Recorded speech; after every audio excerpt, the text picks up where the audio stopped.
Bonjour Frédéric, comment allez-vous? Fort bien.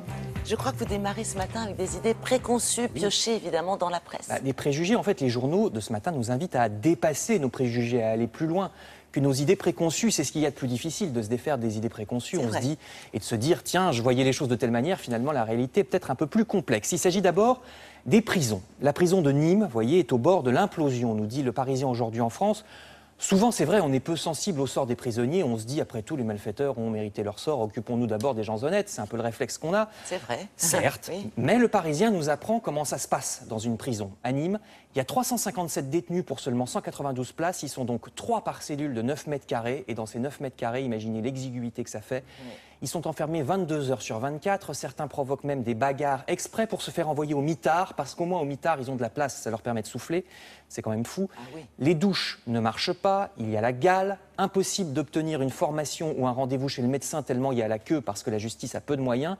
Le Conseil d'État s'en est même alarmé, voyez le site internet du Monde. Or, le problème, c'est que statistiquement, moins il y a de formation professionnelle et d'accompagnement des gens pendant la détention, plus ils récidivent en sortant. C'est statistique. Donc à la fin, en traitant mal les prisonniers, c'est la société qui est perdante. Du coup, nos préjugés sont un mauvais calcul. Dans le même ordre d'idées, beaucoup de journaux abordent ce matin la question des migrants. Grand reportage de Libération dans le bidonville de la Courneuve, près de Paris, installé entre une décharge et une autoroute depuis pas moins de 8 années, avec de véritables rues, des groupes électrogènes, l'eau prise à la bouche à incendie. Les gens sont surtout des Roms. Et là aussi, que faire? Les associations seraient plutôt pour améliorer le bidonville, plutôt que de le raser comme c'est normalement prévu par les pouvoirs publics dans quelques jours. Le maire de la Courneuve explique que dans un cas comme dans l'autre, que le bidonville soit rasé ou pas, on ne sait pas faire. On n'arrive pas, dit-il, à insérer ces migrants, à leur trouver travail et logement.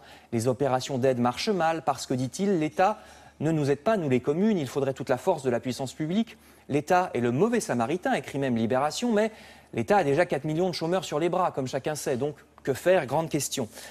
Et puis, il y a le problème de l'appel d'air. Est-ce qu'en traitant mieux les migrants, on ne créerait pas un appel d'air? Encore plus d'immigration. Vous lirez dans La Croix que la maire de Calais propose du coup une autre solution. Elle demande carrément l'ouverture de la frontière avec l'Angleterre, puisque beaucoup de ces gens veulent aller en Angleterre. Cessons, dit-elle, de barricader le tunnel. Laissons-les passer, puisque l'Angleterre se décharge du problème sur la France, estime-t-elle. Vous lirez aussi dans l'Humanité un reportage sur, en tout cas, l'inefficacité, qu'on le veuille ou non, des barrières que l'on peut mettre au terminal du tunnel sous la Manche. On monte des barrières de plus en plus hautes, mais ça n'arrête pas, dit l'Humanité, les migrants qui viennent pour beaucoup de pays en guerre. Ils viennent de pays en guerre, donc ils en ont vu d'autres, évidemment. Bien sûr. Rappelle l'article.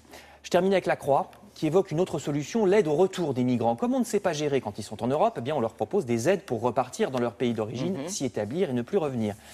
Mais le problème, c'est que ces pays d'origine, parfois, traînent les pieds. Sénégal ou Bangladesh refusent souvent de réaccueillir leurs ressortissants parce qu'ils préfèrent avoir une diaspora qui envoie l'argent à la famille restée au pays, dit l'article. Vous lirez également que la Grèce, en pleine crise économique, comme on sait, est totalement dépassée par l'afflux des migrants, en plus donc des problèmes énormes auxquels elle doit déjà faire face. Article C'est le serpent dans qui La se Croix. mord la queue, là.